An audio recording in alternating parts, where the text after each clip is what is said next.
bisa juga diajakin nih teman-temannya untuk bisa join ikutan pada malam hari. Nah, halo Kak Anissa, selamat malam.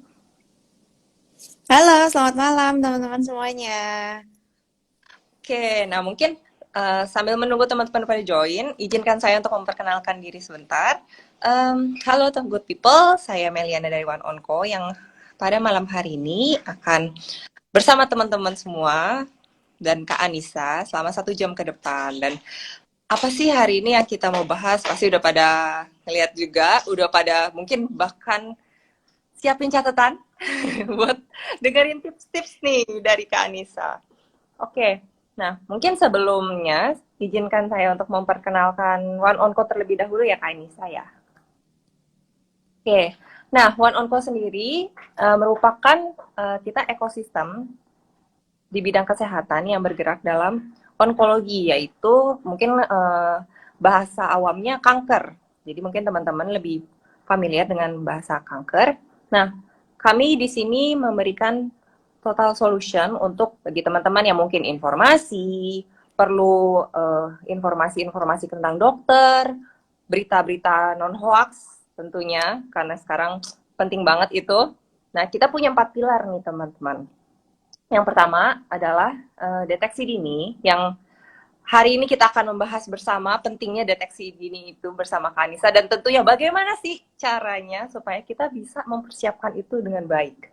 Lalu kita juga ada direktori layanan, di sini Good People bisa melihat alamat, informasi seputar dokter maupun rumah sakit yang bisa membantu dalam informasi tentang kanker. Lalu kita juga ada telekonsultasi online, jadi bagi teman-teman yang mau langsung konsultasi nih ke dokter onkologi bisa lewat website kita yaitu www.oneonco.co.id. Selain itu, bagi para mungkin yang suka belanja tapi takut nih belanja online aja deh, ya udah di sini juga bisa pesan untuk vitamin, untuk mungkin nutrisi-nutrisi seputar kanker juga bisa di website One On Co. Nah, hari ini kita udah ditemenin sama Kak Anissa Steviani. Nah, yang merupakan content creator dan juga tentunya certified financial planner. Selamat malam, Kak. Halo, malam. Nah, bagi para good people yang mungkin nanti mau ada pertanyaan, bisa langsung juga ditulis di komen Q&A ya. Jadi supaya takutnya nih kalau di komen sini nanti takutnya ketimpa-timpa. Jadi lebih baik langsung ditulis di Q&A. Nah, hari ini udah topik yang ditunggu-tunggu banget. Rencana keuangan mulai dari mana ya? Nah, mungkin follower-follower yang di sini udah join, ada yang mungkin masih single, ada yang juga mungkin udah berkeluarga. Nah, uh, lumayan luas ininya audiensnya. Jadi mungkin kita mau bahas dari basicnya dulu aja Kak. Gimana sih itu kita butuh namanya perencanaan, katanya dengar-dengar ada pos-pos keuangan nih, apa aja sih? Jadi supaya mungkin bagi para yang udah mungkin mempersiapkan atau mungkin aduh belum sama sekali nih bikin ini perencanaan keuangan, mau belajar pada malam hari ini Kak. Iya, halo teman-teman semuanya. Aku langsung jawab nih ya pertanyaannya nih. Gimana sih sebenarnya kalau mulai kelola keuangan gitu? Kebetulan sore tadi, siang tadi aku webinar bareng ibu-ibu nih ya, bareng ibu-ibu dari salah satu BUMN. Jadi komunitas istri-istri gitu ya. Terus ada seorang ibu nyeletuk, iya selama ini tuh kita merencanakan keuangan pakai insting aja nih Mbak gitu. Oh iya ya, bener juga ya. Selama ini memang orang tuh mengandalkan instingnya, mengandalkan apa yang mereka tahu aja untuk kelola keuangan gitu. Sementara kan zaman berubah gitu, tiba-tiba di sosial media, di YouTube, di Instagram, kita bisa dengan gampang ngelihat kok orang-orang kelola uang ya, apa sih itu kelola uang gitu. Nah kalau kita runut balik lagi, mulai ramai tentang pengelolaan keuangan ini mungkin sekitar 2009-2010 gitu ya. Aku sendiri belajar di 2013 dan mulai kelola keuangan aku sejak 2013. Nah, kenapa aku harus mention tahunnya? Karena biasanya teman-teman yang baru belajar pertama kali tuh pengennya langsung bisa gitu. Oh, abis live ini aku langsung lancar nih gitu ya, mengendalikan semua keuanganku gitu. Enggak juga, kabar buruknya perlu latihan, perlu pembiasaan, dan memang perlu proses belajar yang gak sebentar gitu. Jadi mungkin setelah live ini, aku jelaskan kalau aku mulai kelola keuangan tuh dari mana sih gitu. Tapi mungkin masih harus diresapi dulu, mungkin minggu depannya denial dulu gitu ya, kayaknya nggak mau deh aku gitu, nanti nggak bisa jajan lagi kan, bisa aja kayak gitu. Atau mungkin aku nggak tertarik, bodo amat, gimana nanti aja gitu, mungkin juga kayak gitu. Tapi kalau ditanya mulai kelola keuangan tuh dari mana sih? Single, nggak single, pandemi, nggak pandemi, banyak banget ya yang nanya ya. Kelola keuangan saat pandemi gimana sih? Sama aja sama sebelum pandemi gitu. Ilmunya tidak berubah, pemahaman tetap sama. Jadi step pertamanya adalah memastikan kamu punya penghasilan. Jadi ngomongin gimana mau kelola uang kalau nggak punya uangnya, itu bener banget gitu. Itu tuh bukan hoax. Emang harus ada uangnya dulu gitu ya. Tapi ketika kita ngomongin uang, uang yang disebut di sini nggak perlu sebanyak itu kok. Maksudnya ketika punya anak udah SD, terus dia dikasih uang saku, itu juga mengelola uang saku gitu ya. Anak SMA uang saku lebih besar juga mengelola uang. Apalagi fresh graduate, punya gaji sendiri. Apalagi yang seumuran-seumuran aku nih, udah 11 tahun kerja misalnya, uangnya udah lebih lowong mungkin, tentu bisa diatur gitu ya. Syaratnya pertama, penghasilan harus lebih besar daripada pengeluaran. Udah klasik banget, udah nggak ada cara yang aneh-aneh soalnya. Nggak ada keajaiban, nggak ada mantra-mantra, penghasilan harus lebih besar dari pengeluaran. Selisihnya itulah yang kita pakai untuk kebutuhan-kebutuhan lain yang tidak akan digunakan saat ini gitu ya, atau kebutuhan di masa depan.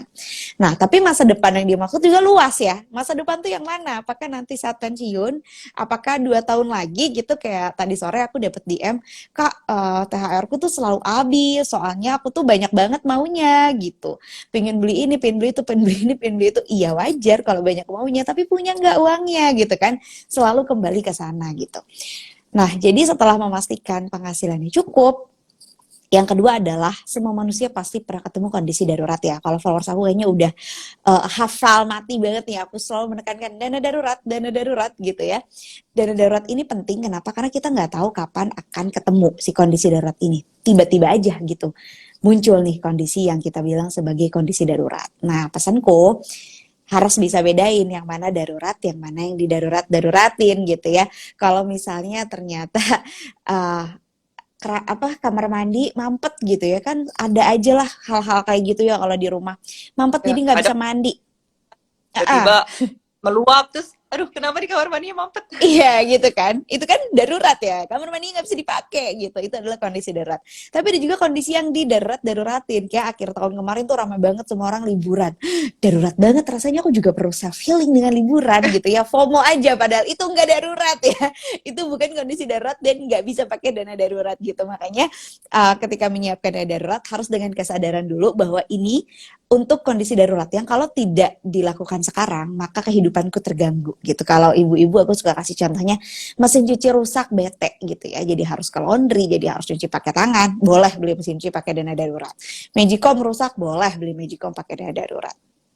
Habis itu asuransi gitu. Jadi masih jauh nih ke investasi. Kalau teman-teman berharapnya aku mau punya investasi yang banyak, bentar dulu gitu. Banyak stepnya nih sebelum ke sana. Asuransi ini ada kesehatan dan jiwa gitu. Pastiin kalau sakit tahu siapa yang bayar. Kalau tulang punggung keluarga meninggal, tahu nih kita punya pegangan uang gitu. Nah, baru setelah itu investasi. Terus uangnya mana gitu ya, kok banyak banget stepnya Kak yang harus dipenuhi. Itu pelan-pelan aja, nggak ada yang nyuruh kamu buru-buru. Kalau kamu udah punya dana darurat sedikit, ya udah nggak apa-apa, mulai cari-cari, oh asuransi kantorku masih cukup, maka aku tidak perlu beli asuransi sendiri misalnya. BPJS aku aman aja kok Kak, aku BPJS aja lah gitu ya, boleh juga nggak masalah. Nah, setelah itu baru kita bisa petakan nih sebenarnya tujuan investasi kita apa sih gitu. Yang wajib untuk semua orang tentu dana pensiun. Semua orang akan pensiun. Dan pas pensiun tuh nggak ada yang tiba-tiba bayarin kamu ya. Tiba-tiba pemerintah, oh tenang aja kalau kalian umurnya di atas 60 maka akan saya tanggung semua gitu. Enak banget, kita nggak perlu. Kita nggak perlu ngumpulin dana pensiun sendiri ya, dibiayai oleh pemerintah. Indah sekali gitu ya, tapi kan enggak, kenyataannya kita harus ngumpulin dana pensiun kita sendiri gitu. Makanya yang harus pertama kali ditabung adalah dana pensiun. Mau dari 100.000 dulu per bulan boleh, asalkan rutin.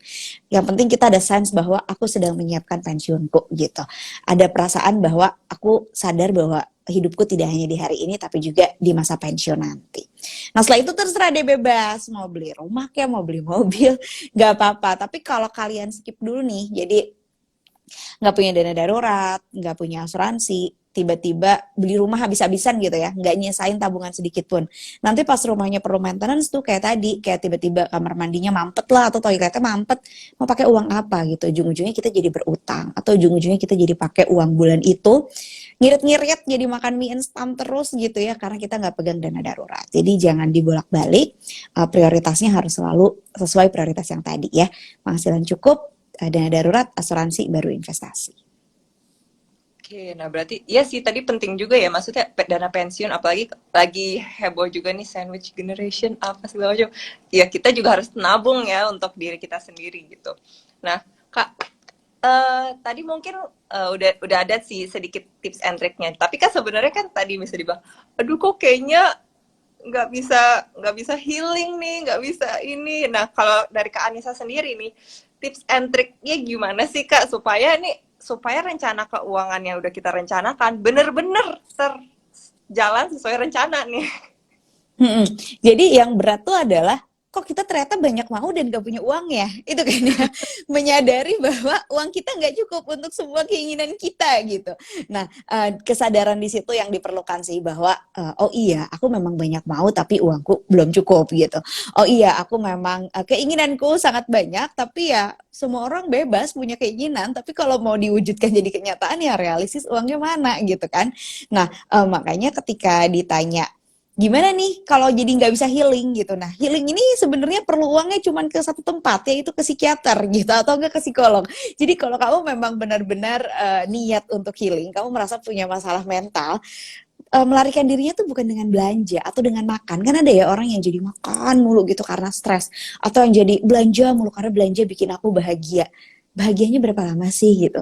Kebahagiaan dengan proses belanja itu berapa lama? Banyak orang yang bahagia cuma karena scroll abis itu check out pas barangnya datang ya udah cuek aja gitu, dicuekin di pojokan, nggak dibuka seketika juga karena memang kebahagiaannya sih proses belanjanya sendiri, merasa bahwa aku punya kendali atas uangku sehingga ini bikin aku bahagia gitu, padahal mungkin enggak gitu, padahal mungkin bahagia tuh bisa datang dari hal-hal kecil yang sebenarnya kalau kondisi kesehatan mental kita baik bisa kita hargai gitu keberadaannya gitu ya.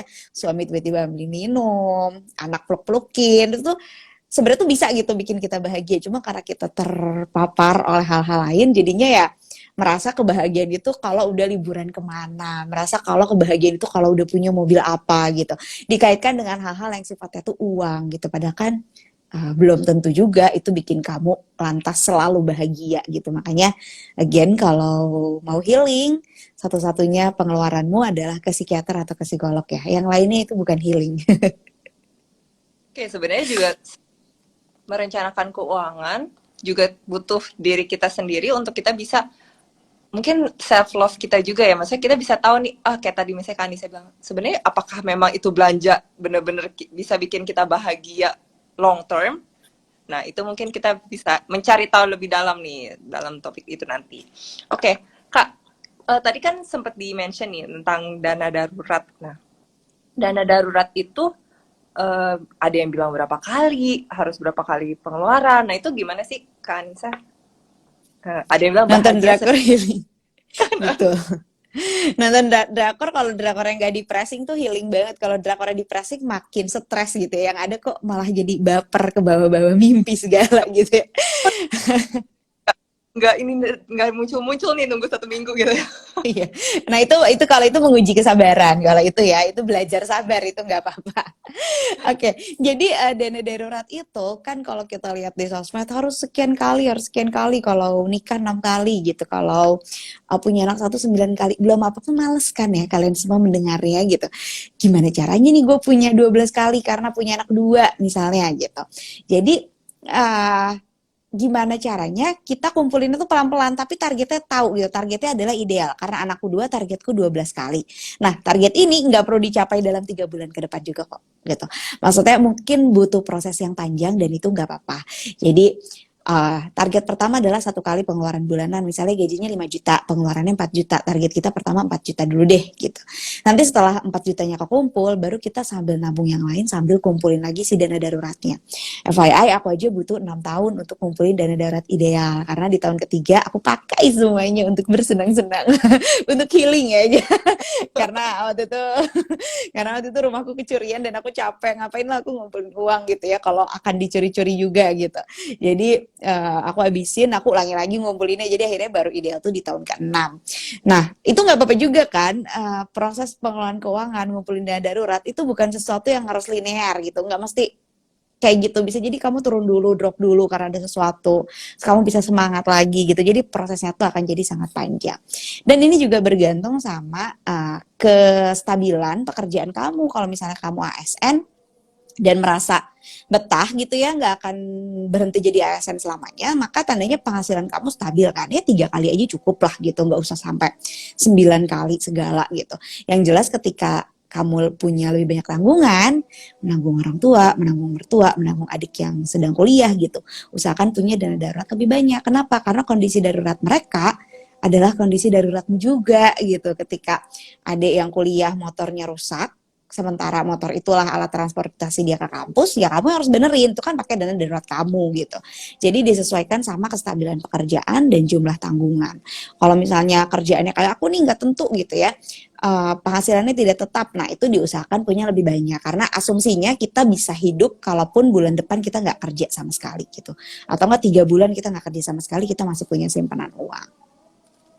Oke. Nah, ini ada yang langsung nanya nih. Boncos di jajanan. Sering-sering jajan nih kayaknya. Sobat jajan nih. Nah, ini Iya, nggak ada yang mahal, kamu aja yang nggak dibuka punya biasanya uangnya. berapa ya? Kayaknya, Kak. Oh, rekening yang harus dibuka, oke. Jadi disesuaikan sama masing-masing aja. Kalau aku tuh punya banyak banget ya rekening, karena aku pisahin semuanya gitu. Rekening kartu kredit aku misalnya kartu kreditnya Bank A gitu ya. Rekening ATM itu nggak aku ganggu gugat, ATM-nya nggak aku bawa kemana-mana. Setiap kali pakai kartu kreditnya aku transfer ke situ gitu. Jadi langsung aku bayar tunai gitu ya. Nanti di akhir bulan aku tinggal bayar tuh udah ada uangnya gitu. Kadang-kadang tuh lebih karena jatuh temponya tuh beda gitu ya. Cut off kartu kredit sama transfer uang tuh beda. Jadi kadang-kadang sisa malahan di rekening itu gitu. Tapi kayak KPR rumah gitu, KPR rumah aku pakai Bank B misalnya. Nah, si ATM-nya tuh nggak juga aku pakai buat hal lain, ya udah buat KPR aja. Jadi aku bener-bener pisahin semua rekeningnya. Banyak orang yang bilang kalau misalnya rekening bank nanti bayar biaya adminnya mahal gitu. Kalau kamu merasa pakai satu rekening bank dan bisa itu works buat kamu gitu ya, kamu nggak pusing, kamu nggak saling make satu sama lain gitu ya, itu juga nggak apa-apa gitu, bisa. If it works for you, it works for you gitu. Tapi kalau memang mau dipisah-pisahkan sesuai dengan kamu kebutuhannya banyak gitu ya, ya nggak apa-apa dipisahin aja. Toh lebih lebih apa ya? Lebih gampang juga buat kamu gitu, bayar biaya admin sebulan 6.000, 7.000, ya udah daripada kamu berantakan keuangannya gitu, bela-belain nggak mau bayar biaya admin tapi nggak rapi juga gitu, nggak mau bayar biaya admin gitu, tapi nggak rapi juga, ya anggap aja lah kamu bayar itu untuk si kerapian rekening kamu. Iya sih. Eh, ini juga sih sharing. Aku sempat kayak misalnya pas awal-awal gue cuma punya satu rekening itu kayak, oke ya uangnya masih banyak nih, dipakai aja. Jadi kayak, Padahal buat apa gawat nih, gitu gawat. kan. Aduh, gawat nih. Nah, ini juga ada yang tanya lagi nih, Kak. Kalau misalnya dana darurat itu kan simpennya di bank ya. Nah, terus habis itu gimana ngitungnya? Terus kalau itu berarti pisah ATM atau gimana tuh, Kak, dari Yuri nih? Iya, jadi dana darurat ini disimpannya di produk yang liquid ya, jadi bisa dicairkan segera. Paling aman sebagian kalau misalnya kamu baru punya 1 kali di bank aja semuanya gitu ya, tapi kamu pisahin rekeningnya. Atau kamu pakai bank yang bisa dibagi-bagi kantongnya, kamu pisahin kantongnya gitu ya, kantong dana darurat. Nah, tapi kalau misalnya kamu udah punya gede gitu kan sayang ya kalau kita taruh di bank gitu. Ini punyanya 6 kali ini dari pengeluaran bulanan, sayang banget cuma ditaruh di bank. Ya udah yang ditaruh di bank 1 kali pengeluaran bulanan aja, sisanya misalnya kamu mau taruh di reksadana pasar uang boleh, ditaruh di deposito boleh, atau misalnya mau taruhnya di emas, kan biasanya ibu-ibu kan suka banget ya naruh uang di emas, boleh juga, nggak masalah gitu. Yang penting ketika kamu butuh dia bisa dicairkan segera dijual atau ya dicairkan lah gitu kalau misalnya reksadana pasar uang. Tapi again satu kalinya di tabungan aja. Kenapa? Jaga-jaga memang kondisinya tuh darurat banget gitu ya, malam-malam ban mobil kamu kempes, nggak pegang duit sama sekali gitu, dana daruratnya di reksadana semua, nggak bisa dicairin segera gitu kan, yang ada nelfon temen kan, minjem duit dulu dong gitu ya, ribet ya kan, hidupnya kok repot, padahal uangnya ada sebenarnya gitu, maka simpan di tempat yang bisa diakses segera. Oke nih Kak. Nah ini ada nih Kak Amel. Kak gimana nih? Aku tiap bulan pengen bagi-bagi, tapi padahal uang budget dah habis untuk untuk sedekah berarti. Gimana tuh Kak? Niatnya sih Jadi gini sebenarnya Mbak Amel, kita tuh hanya bisa membagikan sesuatu yang kita punya, kita nggak bisa berbagi apa-apa yang nggak kita punya gitu. Jadi kalau kita nggak punya, kita mau ngasih apa? Ya itu kan apa ya? Hitungan matematis aja ya gitu. Saya punya uang maka saya bagi gitu. Makanya kan ada orang-orang yang suka bilang, kalau kamu punya 10.000 maka sedekahkanlah 10.000-nya gitu. Maka nanti rezekinya akan berlipat. Betul, kamu bisa bersedekah karena kamu punya nih 10.000-nya gitu. Tapi kalau kamu punyanya 0 rupiah, apalagi yang mau kamu bagi gitu kan nggak bisa. Makanya orang bilang bagikanlah senyuman, berbuatlah baik gitu ya. Karena berbagi itu nggak mesti dalam bentuk uang gitu. Terutama kalau memang uang kita terbatas gitu. Kecuali beda cerita untuk orang-orang yang uangnya tidak terbatas. Nah, ada ya orang-orang yang uangnya tuh udah sangat lowong sampai dia mau bagi-bagi aja ya ada terus gitu, uangnya cukup terus gitu, itu nggak apa-apa gitu. Tapi selama uang kamu terbatas, maka memberi pun harus dibatasi gitu. Dibatasi apa? Dibatasi atas uang yang ada di rekeningmu gitu. Jadi hitungannya harus matematis gitu ya, karena kalau enggak takutnya nih kamu terjebak pada kebiasaan ingin selalu berbagi. Karena berbagi itu kan perasaannya tuh menyenangkan sekali ya gitu. Diterima kasihi oleh orang, terus orangnya tuh seneng banget gitu kita kasih. Kita tuh rasanya tuh kayak seneng banget gitu. Buat aku ya, berbagi itu lebih pada yang memberi loh dibandingkan pada yang diberi gitu. Si kebahagiaan orang yang memberinya tuh lebih gede daripada orang yang diberi ya buat aku nih. Jadi itu tuh harus dibatasin gitu, bahwa tidak baik juga ketika kita memberi padahal kita sendiri tuh udah nggak punya sama sekali. Kan jangan sampai kita ngasih orang tapi ngutang. Itu kan banyak banget ya kejadian, terutama anak-anak sulung nih biasanya nih. Oh, akulah yang menanggung beban keluarga ini gitu ya. Adik-adik aku mau nikah, minjem duit aja, gue yang bayar. Kamu uangnya aja nggak punya gitu. Nanti sumber pembayarannya dari mana? Kasihan juga adik kamu nikah bukan dari nol lagi, dari minus gitu. Dia harus bayar biaya pernikahannya patungan mungkin sama kakaknya gitu ya.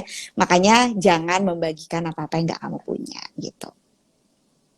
Nah, tadi kan Kak Anissa juga udah sempat bahas nih tentang asuransi ya. Maksudnya udah masing-masing nih kita udah ada pos keuangannya nih masing-masing. Terus kita udah bikin itu dengan baik. Terus habis itu, terus tiba-tiba karena nggak punya asuransi, karena tiba-tiba ada hal mendesak harus keluarin tuh dana itu tuh. Nah, gimana nih ya untuk kayak menghindari hal itu nih Kak, supaya kalau bisa nih dana daruratnya jangan dipakai nih untuk sesuatu yang sebenarnya kita bisa cegah nih dari awal.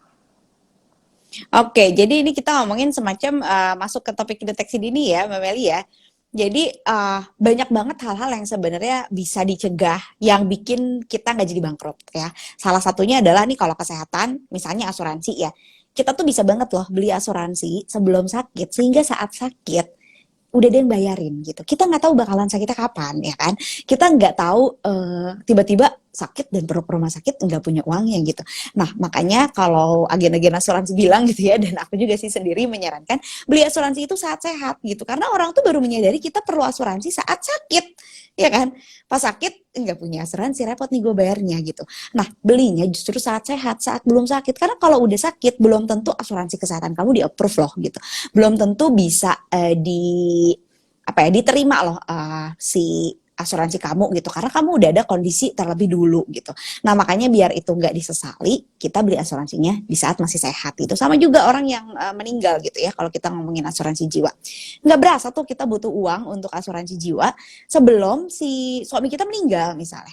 Tapi kalau suami udah meninggal baru deh kita, kalau punya asuransi jiwa, lumayan ini punya pegangan lah gitu ya, 500 juta 1 miliar gitu, buat melanjutkan hidup sementara atau buat bayar sekolah misalnya, buat sekolah anak sampai istrinya bisa dapat pekerjaan misalnya gitu. Nah hal-hal kayak gini yang gak kita sadari gitu, risiko-risiko yang muncul setelah kejadian gitu. Nah, kalau dikaitkan dengan one on con ya, dengan kasus-kasus kanker ya, yang orang nggak sadari itu, kesehatan itu diperiksanya tuh saat kita merasa sedang baik-baik aja gitu ya.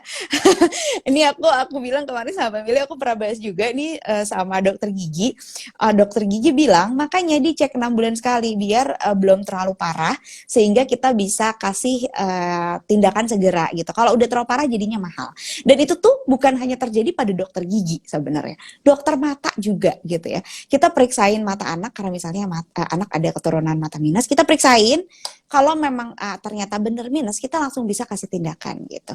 Nah, begitupun juga dengan nih para ibu ya. Di sini aku sering banget di Instagram aku ngingetin kalian untuk ke Objin, cek IUD-nya. Udah vaksin HPV belum gitu kan? Udah pap smear belum tahun ini gitu. Kayak kemarin-kemarin aku masih ngingetin juga nih karena aku terakhir HPV DNA 2 Maret 2022 masih bulan ini ternyata ya. Jadi kalau aku di rumah sakit yang memang akan mengingatkan aku untuk kontrol selanjutnya. Dan kalau udah diingetin, iya datang dong. Kan kadang-kadang kita suka males ya, udah diingetin terus kayak nanti aja deh males gitu, nanti aja deh males.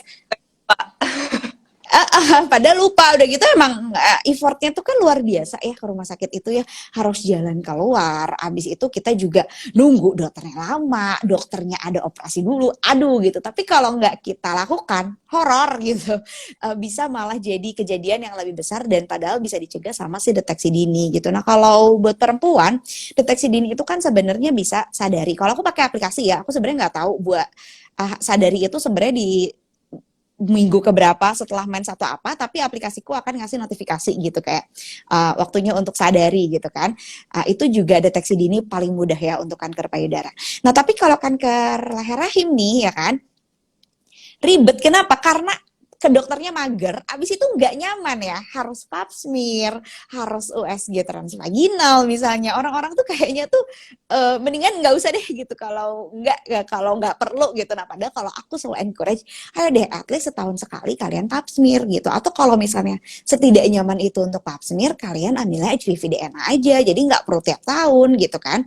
Bisa 3 tahun sekali, atau kalau dokterku rada ambisius gitu ya 2 tahun sekali aja biar aman gitu. Soalnya kalau 2 tahun sekali dia bikin jadwalnya dan aku tunda-tunda, ditunda 3 bulan jadinya cuma 2 tahun 3 bulan gitu. Tapi kalau udah 3 tahun aku nundanya 6 bulan jadinya hampir 4 tahun gitu kan. Jadi dia pasang jadwalnya itu selalu 2 tahun gitu. Nah, deteksi-deteksi dini ini penting karena pada akhirnya sakit itu akan bisa bikin keuangan kita tuh berantakan gitu. Banyak orang yang belum menyadari bahwa sakit, apalagi sakit kritis ya, sakit keras, itu banyak bikin bangkrut. Makanya sebisa mungkin deteksi dini deh gitu, biar sehat juga. Dan kalau aku concernnya adalah suamiku tuh rewel banget ya kalau perkara kanker payudara, kanker leher rahim, karena dia mikir kalau sampai aku sakit yang repot dia gitu ya. Kalau sampai aku meninggal yang repot dia. Tolong kamu harus hidup gitu. Jadi dia tuh yang kalau teman-teman di sini baca story aku kayaknya punya 3 highlight tentang kanker leher rahim, tentang HPV, ada beberapa highlight gitu ya. Dia yang ngerewelin aku bahwa aku harus rutin periksa, aku harus HPV DNA, aku harus vaksin HPV gitu. Karena ya itulah kita suka nggak mikirin gitu kalau kita yang sakit yang repot tuh serumah-rumah gitu. Makanya penting banget dan sekarang pertanyaannya uangnya mana gitu ya. Rasanya kita harus ke rumah sakit, banyak kantor tidak mengcover, ya kan? Banyak kantor nggak cover nih untuk pap smear segala macam. Sebenarnya opsinya banyak gitu ya. Kalau mau tes IVA di puskesmas itu kan ada puskesmas yang gratis tergantung daerahnya, tapi ada juga katanya yang bayar tapi cuma 25.000, which is fine banget dong, 25.000 seharga boba gitu ya. Tapi hanya dilakukan tuh kayak setahun sekali, jadi hitungannya nggak mahal juga gitu.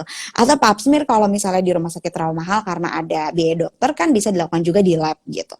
Kalau memang kayak aku gitu, kalau aku rutin sama periksa IUD-nya ke dokter sekalian nggak apa-apa. Itu pun ya kalau dihitung-hitung, sebenarnya kalau kita dihitung dibagi dalam 12 bulan gitu ya, enggak segede gitu juga kok. Aku yakin masih lebih gede budget delivery makanan kalian dibandingkan menyisihkan setiap bulan untuk HPV DNA tiap 2 tahun atau tiap 3 tahun gitu ya. Pasti lebih gede budget jajan kalian. Cuman memang nggak menyisihkan aja gitu. Jadi kalau ditanya caranya gimana nih? Kalau aku dan suami punya satu kantong khusus di rekening itu untuk kayak semacam dana kesehatan gitu ya. Jadi ditaruh di satu rekening itu ya dananya tuh kayak udah gede aja gitu, nominalnya udah pasti cukup. Kalau memang sakit ambil dari situ, mau scaling ke dokter gigi ambil dari situ gitu. Anakku misalnya mau periksa gigi karena kemarin kerengkian banget ya anak-anak zaman sekarang karena udah terbiasa ke dokter gigi kali ya. Gigiku kayaknya kotor banget deh gitu. Aku tidak melihat ada apa-apa. Cuma karena dia terbiasa ke dokter gigi dari kecil rutin, baru 3 bulan udah pengen dibersihin lagi, ya udah ke dokter gigi tuh ambil dari situ gitu. Jadi ada nominal minimalnya gitu ya, harus kayak isi segitu, kalau udah kosong ya kita isi lagi. Jadinya semacam apa ya, semacam sinking fund untuk dana kesehatan keluarga gitu. Dan itu bisa banget loh kalian lakuin gitu, pisahin rekening bisa, atau mau di amplop juga nggak masalah. Jadi nyisihin dari uang belanja nih, nanti di akhir tahun kita periksa-periksa semuanya pakai ini juga nggak apa-apa. Yang jelas harus tahu dulu apa aja kebutuhannya, kan nggak semua orang sama ya kebutuhannya. Kalau pap smear pasti iya gitu.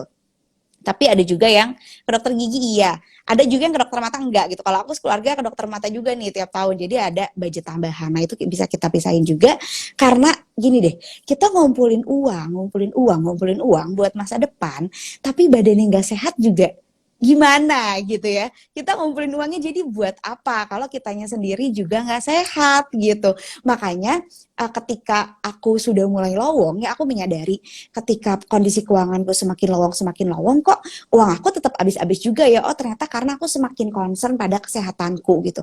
Aku semakin rajin ke dokter gigi, aku semakin cari tahu kita harus ke dokter apa lagi sini yang memang harus rutin diperiksakan gitu. Kesehatan dulu gitu, baru liburan, baru beli mobil baru. Nah itu kan sifatnya udah tersier dan nggak ada hubungannya dengan fisik kita ya. Sebaiknya sih dari fisik kita dulu, karena kalau udah sehat fisik, sehat mental, lebih gampang untuk kita jadi sehat finansial. Nah, setuju banget. Panjang ya Bun. Ya, setuju banget. Karena tadi mungkin takut, aduh kenapa sih mesti ke rumah sakit. Nah, salah satu ini nih, One on Call ya Pilar. Teman-teman di sini good people, para ibu-ibu mungkin ya, para mami-mami muda dan teman-teman sekalian, bisa banget langsung isi registrasi deteksi dini. Nah, nanti di sana udah langsung dibuat janji nih nanti sama rumah sakitnya. Jadi tinggal datang aja. Jadi kayak mengurangi proses antrian, apalagi sekarang lagi pandemi, mungkin jadi pada takut juga nih Parno kalau antriannya kelamaan di rumah sakit, aduh. Nah, bisa langsung registrasi deteksi dini di One on Call. Nah, tadi setuju banget karena kalau misalnya kita sendiri nggak sehat nih, kita kadang mikirin, mungkin sebagai apalagi ibu-ibu ya, mikirin anak, mikirin suami, mikirin rumah tangga, kok kayaknya kadang jadi lupa gitu. Oh iya, kita sendiri juga mesti dipikirin nih kesehatannya. Mungkin kayak tadi juga sempat baca nih lagi bahas, aduh lagi tahun ini nggak THR ya, pasti kumpulin lagi nih sendiri. Nah mungkin itu yang kecil-kecil itu dari misalnya per bulan harus dikumpulin. Yang kecil-kecil itu mungkin kelihatannya kecil nih, tapi ada nanti aja. Tapi kalau misalnya ditunda-tunda terus nanti, loh kok tiba-tiba butuh dananya besar ya gitu ya Kak ya. Bener-bener, karena kadang-kadang ya kan kayak yang tadi di-mention, banyak ya ibu-ibu tuh yang penting anak dulu gitu. Padahal kalau kamu sakit juga anak kamu nggak keurus gitu. Makanya make sure kitanya dulu harus sehat nih. Seperti konsep berbagi tadi ya, kita nggak bisa membagikan apa-apa yang kita nggak punya gitu. Kalau kita sendiri nggak sehat, gimana kita bisa sehat? Itu juga kan sama-sama konsep berbagi gitu. Makanya sebisa mungkin kitanya sehat dulu deh, fisik dan mental. Nanti kita pelan-pelan sehat finansial. Kayak tadi jadi pengen ngomong, aku dengerin satu podcast, katanya orang-orang yang punya kondisi emosi yang baik, jadi punya kecerdasan emosi yang baik, itu lebih bahagia dan pada akhirnya tuh lebih bisa mencapai mimpi-mimpi mereka gitu. Jadi kalau memang masalah kamu ada di emosi, coba deh diberesin dulu emosinya, nanti pelan-pelan jadi sadar, oh ngedengerin diri sendiri, aku tuh lagi capek ya, oh aku tuh lagi sakit ya, maka aku harus istirahat dulu gitu. Pada akhirnya kehidupan akan lebih tenang, lebih bahagia, nanti kalau mau kelola uang juga lebih gampang karena kondisi mental kamu sedang baik-baik aja. Nah mungkin ini ada yang nanya juga, Teh Ica punya asuransi untuk penyakit kritis. Nah ini sebenarnya juga penting juga ya Kak Ica ya. Betul, aku nggak punya. Kenapa? Pertama karena belum ada uangnya. Bukan belum ada uangnya sih, karena ada penggantinya gitu. Selama masih ada BPJS, sebenarnya asuransi kritis pribadi itu belum se-urgent itu. Kecuali memang uang kamu sudah selowong itu gitu ya. Tapi kalau kamu masih punya tujuan-tujuan keuangan lain yang misalnya kok jadi mepet banget nih kalau harus beli riders critical illness misalnya. Nggak apa-apa, selalu ada BPJS sebagai penyelamat kita semua gitu ya. Meskipun aku selalu bilang kalau beli asuransi kesehatan pribadi udah mampu beli aja. Jadi aku punya kalau asuransi kesehatan pribadi. Sebisa mungkin iya biar orang-orang yang memang perlu BPJS pakai BPJS gitu. Tapi kalau memang belum mampu pakai BPJS juga nggak apa-apa kok. Soalnya BPJS itu asuransi kesehatan terbaik yang mengcover segala hal gitu ya.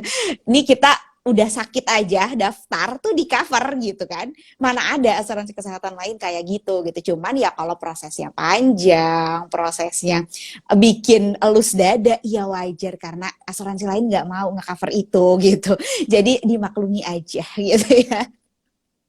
Wah, ini udah ada yang bilang nih, dari Green Tilatela, dana darurat sekarang udah mulai rutin dari income jajan mingguan dari kerja. Nah, ini menarik juga nih, Keren. duit jajannya mungkin disisihkan nih ya buat dana darurat. Nah, terus abis itu juga, nah mungkin ini ya, mungkin bagi para good people di sini mau sharing sedikit nih, karena kenapa sih kita mau bahas deteksi dini? Karena deteksi dini itu sangat penting. Kalau misalnya teman-teman tahu kasus kanker di Indonesia itu cukup tinggi.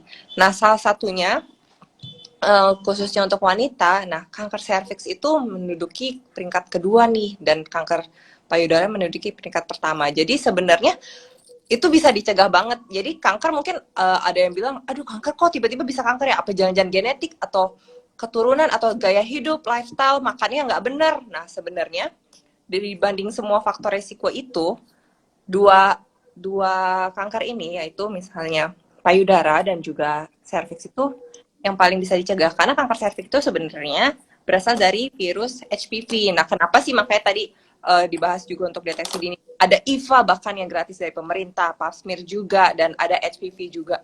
Nah, itu digunakan untuk mendeteksi, karena sebenarnya si virus ini nih, kalau misalnya ada nih di badan kita, terus habis itu badan kita antibodinya lagi bagus nih. Nah, itu mungkin dia nanti bisa menghilang dengan sendirinya. Tapi kalau amit-amit nih antibodi kita lagi menurun, nah dia bisa stay di sana dan baru ketahuannya itu nanti ketika stadiumnya udah lanjut. Jadi mungkin kenanya berapa tahun kemudian, 5 tahun kemudian, 10 tahun kemudian, itu baru nanti ketika ada gejala. Nah, itu sebenarnya udah masuk ke stadium yang lebih lanjut. Makanya kenapa harus di rutin juga nih untuk penting deteksi dini, supaya kita bisa tahu, dokter bisa tahu, oh nih ada keanehan nih dalam selnya, oh nih ada virusnya atau enggak. Nah seperti itu sih para good people. Nah mungkin ada pertanyaan lagi nih dari siapa nih, Daini Pratiwi. Kak Ica, single mom sebaiknya perlu asuransi jiwa nggak nih?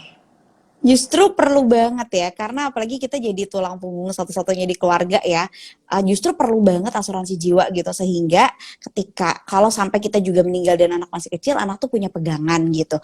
Nah, yang jadi masalah adalah kita harus pilih wali yang kita percaya gitu, karena pada akhirnya kalau kita meninggalnya pas anak masih kecil, uang pertambahan asuransi jiwanya nggak bisa cair nih, nggak bisa cair langsung ke anak. Jadi anak harus diwakilkan dulu oleh si wali ini gitu. Nanti si wali inilah yang akan ngurus uangnya gitu kan, karena aturannya memang kalau di bawah 18 tahun belum bisa langsung cair ke anaknya. Makanya perlu banget untuk pilih walinya lalu beli asuransi jiwa gitu. Ini sama nyambung ke bawahnya nih, sekalian aku baca, asuransi sakit kritis itu fungsinya pengganti income. Nah, berarti ini santunan ya modelnya kan ya.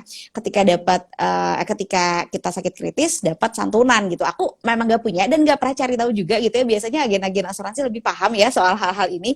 Kalau nggak punya ya aku nggak tahu ya, karena aku juga nggak jualan asuransi gitu. Tapi sebenarnya kalau si pengganti income ini bisa, kalau misalnya sekarang memang belum mampu ya beli asuransi santunan model seperti ini, ya bisa dipakai dari dana darurat tadi, atau ya suka nggak suka ya, memang ada orang lain yang harus bekerja gitu, misalnya suaminya sakit ya berarti istrinya harus bekerja gitu, karena ya namanya hidup ya memang harus bekerja untuk bisa terus melanjutkan hidup gitu. Kemarin aku sempat story juga nih bahwa the real adulting problem adalah paying the bills our whole life gitu. Kita nggak akan berhenti loh paying the bills gitu, nggak akan tiba-tiba dibayarin pemerintah kayak yang aku mention tadi di awal. Iya mungkin waktu kecil kayaknya pengen cepet-cepet segera dewasa nih biar bisa punya uang sendiri, tapi pada kenyataannya sebenarnya realitanya seperti itu ya Kak, bahwa kita Berat ya ternyata jadi orang dewasa. Nah, ini ada Ibu Alfifah, lagi high terus-terusan karena KB implan. Sudah cek ke SPOG, rahim normal, semua nggak disuruh pap smear jadi deg-degan.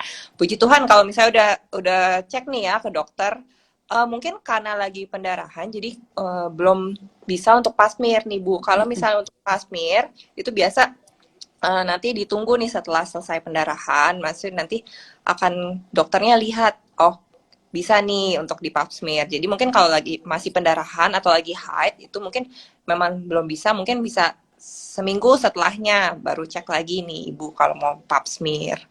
Nah, Dan sebenarnya nggak perlu ada keluhan dulu ya untuk pap smear itu, mending ditarget aja deh. Maksudnya dibikin rutin gitu. Misalnya aku mau pap smear setiap bulan Januari gitu, atau mau setiap bulan Desember. Jadi udah rutin, mau ada keluhan nggak ada keluhan ya dirutinin aja. Karena again gitu, yang namanya deteksi dini adalah konsepnya mendeteksi sebelum ada gejala gitu kan. Kalau udah ada gejala namanya udah bukan deteksi dini lagi. Makanya mendingan diceknya rutin aja. Ke puskesmas juga bisa kok gitu kalau misalnya ngerasa aduh masih berat nih gitu ya untuk pap smear, itu ke puskesmas juga nggak masalah untuk tes IVA. Mungkin tadi awal tahun, biasa kan kalau awal tahun, oh punya resolusi baru, atau di akhir tahun, apa ya resolusi tahun depan, atau mungkin paling inget hari ulang tahun. Ayo dong hari ulang tahun kasih Oh reward. bisa, bener. Bisa banget tuh ulang tahun. Mm-mm. Nah, ada lagi nih, untuk mengumpulkan dana darurat jika suami istri bekerja, bagaimana menabung dana darurat dan dana pendidikan? Apakah ditabung sama-sama atau masing-masing nih Kak? Iya, jadi tergantung pola komunikasi kamu dan suami ya. Ada yang memilih kita masing-masing aja yuk, kamu ngumpulin dana darurat, aku ngumpulin dana pendidikan ya. Misalnya karena kebetulan nominalnya nggak jauh beda gitu. Pokoknya aku bisa akses rekening dana darurat, karena kan siapa tahu ya suaminya yang butuh si dana darurat ini gitu. Nanti juga pas sekolah si istrinya bisa akses rekening dana pendidikan. Itu boleh kalau memang sepakatnya seperti itu. Tapi ada juga yang kayak suamiku nih nggak mau ribet ya kan. Bodo amat pokoknya uang aku kasih deh semua ke kamu, kamu aja yang urus gitu. Ya udah, aku pakai atur sendiri, aku pakai rekeningku segala macam, tapi dia dikasih akses gitu. Jadi kalau dia perlu, dia juga bisa ambil sih dana daruratnya gitu. Jadi memang tergantung kesepakatan masing-masing. Atau misalnya suaminya nyimpan, istrinya nyimpan, boleh asal saling punya akses. Nah, yang jadi masalah nih biasanya ada suami-suami yang menganggap istri tuh nggak perlu tahu deh soal tabungannya dia gitu ya. Jadi istri cuma terima sebagian dari gaji suami, disuruh ngatur sebulannya tuh pokoknya harus cukup deh, terserah kamu. Kalau nggak cukup berarti kamu nggak bisa ngaturnya gitu. Nggak mau tahu bahwa mungkin memang penghasilannya kurang, mungkin memang gajinya yang nggak cukup gitu ya. Dan si istri juga nggak punya akses sama sekali ke rekening suami. Nah, untuk yang seperti ini aku selalu wanti-wanti nih sama ibu-ibu semuanya. Yang punya kasus seperti ini, pastiin kita nyimpen uang sendiri. Pastiin kita punya tabungan sendiri. Itu just in case kalau ada hal-hal yang tidak diinginkan kejadian sama suami, kita ada uang pegangan. Karena nyelesain ngambil uang dari rekening orang misalnya yang meninggal itu nggak segampang itu gitu ya, harus ngurus ke bank, ada surat ini surat itu gitu, nggak segampang kita mindahin pakai internet banking sendiri. Makanya sebisa mungkin kita pegang akses rekening, kalau nggak bisa maka risikonya ngumpulin dana darurat sendiri deh gitu. Nah, oke. Nah, ini mungkin sekaligus menjawab pertanyaannya Kak Rizky Amelia ya. Tadi kan bagaimana tipsnya nih. Nah, tapi tadi senang banget sih pas aku dengar kalau suaminya Kak Ica langsung udah, bahkan yang mengencourage untuk bisa Asmir, bisa HPV DNA itu jarang-jarang loh, maksudnya suami. Mungkin di Nggak sini ya jarang para loh, suami nggak juga jarang loh. boleh nih. Sebenarnya bukan jarang, tapi nggak tahu gitu. Jadi waktu aku bahas ini ya, aku bilang suamiku tuh gini karena dia takut aku mati. Suamiku tuh yang bener-bener drama kayak, nanti kamu mati aku gimana gitu ya, bener-bener drama kayak gitu. Nah terus aku ceritain di story kan, sampai ada yang bilang gini, Kak tiba-tiba aku ditransfer uang sama suamiku, disuruh vaksin HPV gitu. Dan pap smear dulu, gara-gara dia ikutan baper, dia jadi mikirin, kalau istri gue meninggal gimana gitu. Karena si suaminya baca juga story aku gitu. Jadi bisa jadi si suami-suami ini bukan nggak peduli, tapi nggak tahu gitu. Tapi nggak tahu risikonya tuh apa gitu. Kalau suamiku kan dari dulu aku memang sering banget ya wawancara dokter-dokter gitu. Karena dulu aku jurnalis, aku sering ketemu dokter, aku sering ke event-event kanker gitu. Sering ada preskon di YKI gitu ya, segala macam tuh aku suka ceritain sama dia. Jadi dia ikutan panik gitu, kayak oh aku sudah tahu nih risikonya, makanya dia yang suka udah cek belum, udah ke objin belum, kamu kapan ke objin lagi, itu tuh pasti dia yang ngingetin gitu. bersyukur banget. Wah, keren banget sih nih Kak Ica. Aku juga sempat baca Kak Ica jadi reporter K-pop. Banyak banget nih buananya nih Kak Ica. Udah lama banget itu masa muda.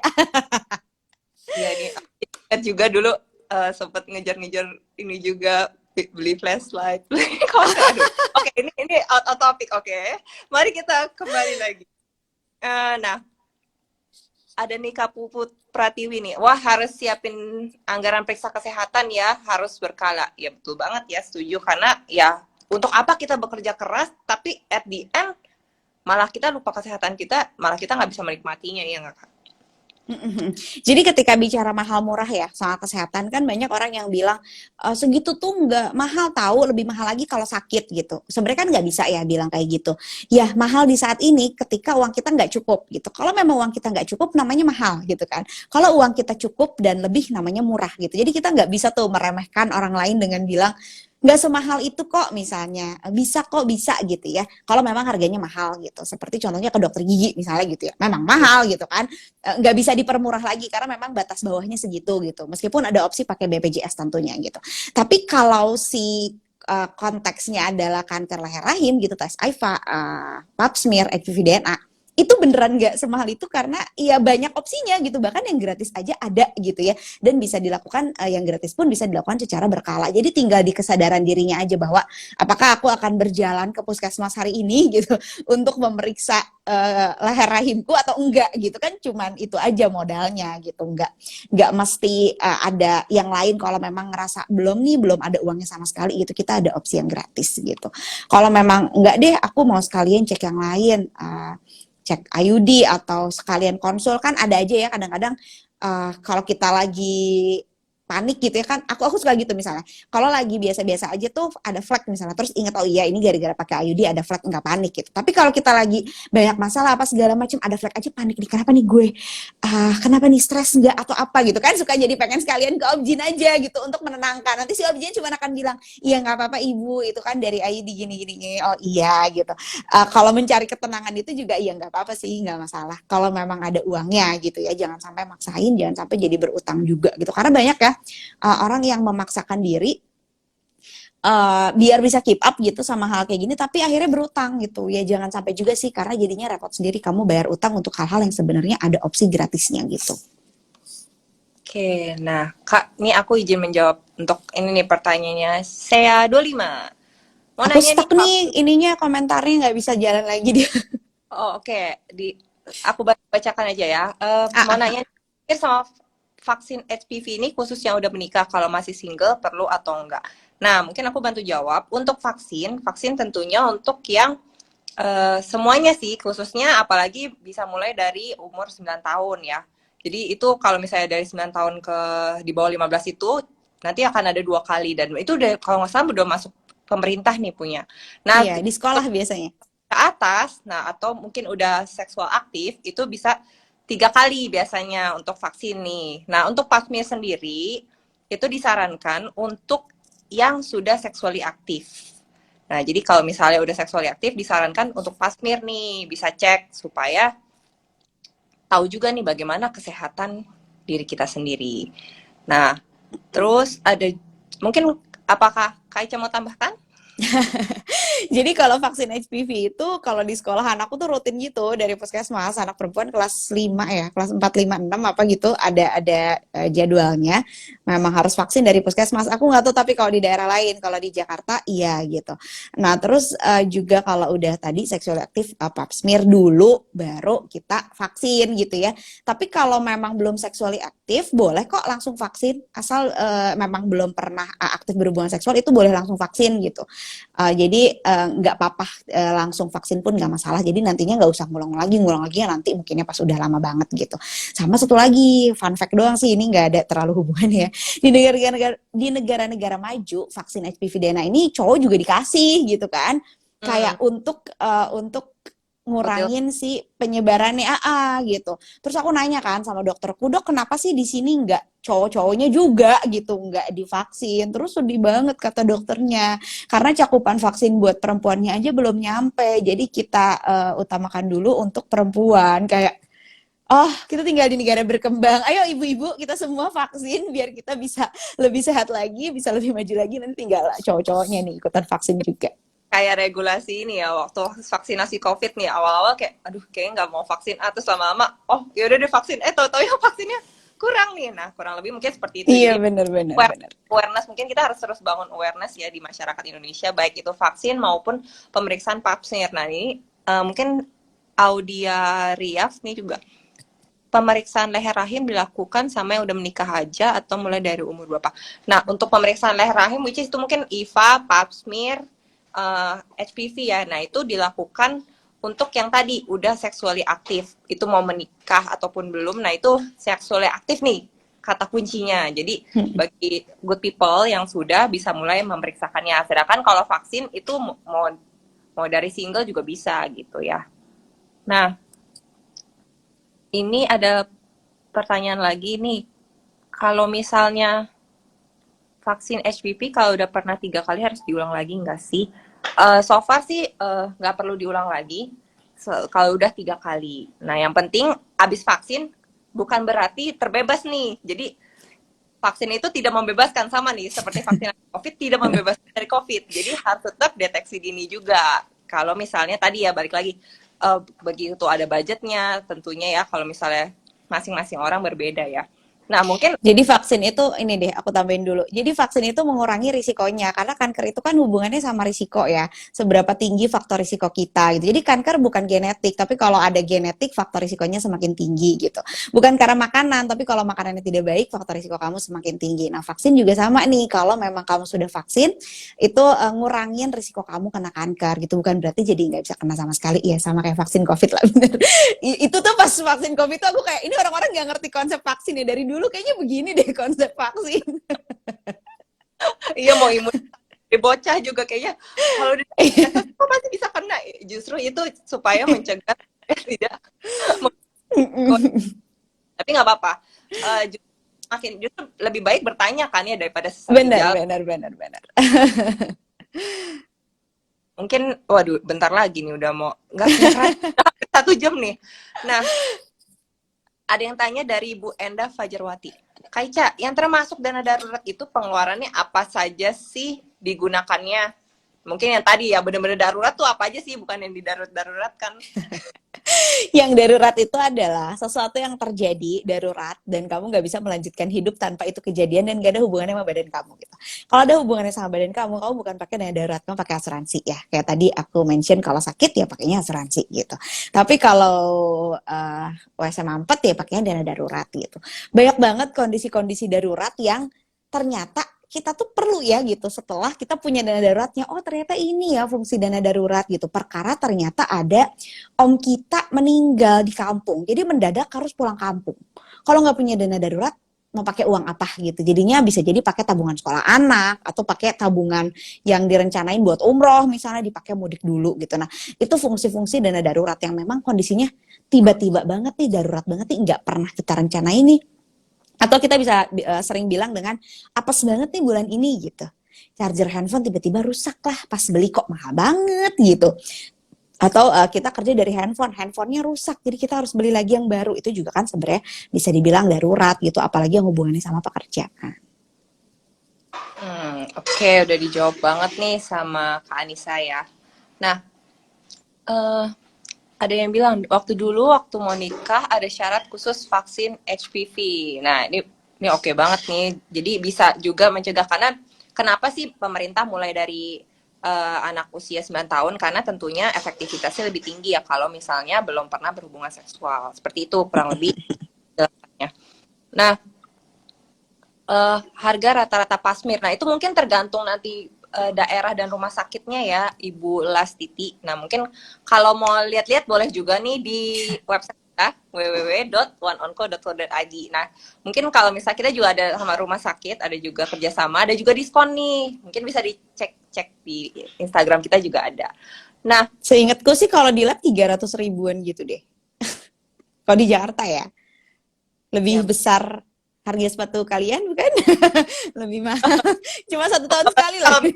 Kalau tiap hari jajan gitu ya Kak ya. Enggak, mesti kalau 300.000 dibagi 12 itu kalau kita budgetnya untuk setahun kan sebenarnya nggak terlalu berat gitu. Aku yakin sih kalau memang punya penghasilan dan memang tanggungannya tidak banyak gitu ya, kita bisa menyisihkan uang, harusnya sih bisa Pap Smear. Dan again kalau memang belum bisa ada tes yang free gitu. Betul banget. Nah, ini ada bagaimana istiqomah untuk bisa menabung dan investasi. Soalnya kalau ada uangnya ya selalu dipakai. Nah, ini Ini bukan masalah keuangan. Jadi meskipun ada hubungannya dengan uang, ini bukan masalah keuangan gitu ya. Kalau kita ngomongin investasi itu masalah keuangan. Memilih produk investasi masalah keuangan gitu. Tapi kalau kenapa ya aku susah nabung? Nah, itu bukan masalah keuangan tuh. Kamu harus resapi. Sebenarnya apa sih yang kamu cari gitu? Apa yang kamu inginkan dari si pembelian-pembelian kamu yang pada akhirnya akan kamu sesali gitu. Mungkin harus mulai belajar belanja dengan mindful ya. Pas belanja itu kita resapi dulu nih, ini kita perlu beneran nggak ya gitu. Jangan otomatis gitu ya. Ketika kita sudah terbiasa pada pikiran otomatis, segala-galanya itu jadi otomatis, cekot otomatis, apa beli apa-apa otomatis gitu kan. Kita udah nggak sadar nih pikiran kita tuh berjalan secara otomatis. Tapi ketika kita belajar menyadari bahwa pikiran kita tuh bisa kita kendalikan dan ada sepenuhnya di bawah kendali kita akan berpikir 2 kali gitu. Perlu nggak ya aku ini? Kira-kira akan aku pakai untuk apa ya gitu? Kira-kira akan bikin aku happy nggak ya?